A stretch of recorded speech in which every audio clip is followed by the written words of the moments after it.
শেরপুরে পুনর্বাসন সহায়তা খাতের প্রণোদনা কর্মসূচির আওতায় ক্ষুদ্র ও প্রান্তিক কৃষকদের মাঝে বিনামূল্যে ফলজ ও বনজ গাছের চারা, গ্রীষ্মকালীন সবজির বীজ এবং রাসায়নিক সার বিতরণ করা হয়েছে।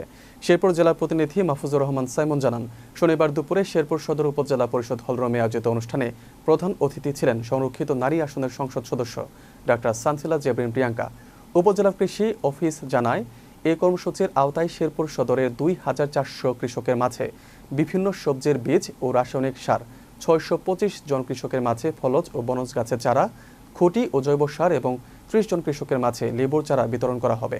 সদর উপজেলা নির্বাহী কর্মকর্তা আসমা বিনতে রফিকের সভাপতিত্বে অনুষ্ঠানে কৃষি সম্প্রসারণ অধিদপ্তরের উপপরিচালক সাখাওয়াত হোসেন, সহকারী কমিশনার মাহমুদুল হাসান, জেলা কৃষক দলের সভাপতি শফিকুল ইসলাম গোল্ডেন, শেরপুর প্রেস ক্লাবের সাধারণ সম্পাদক মাসুদ হাসান বাদল সহ অন্যান্যরা উপস্থিত ছিলেন।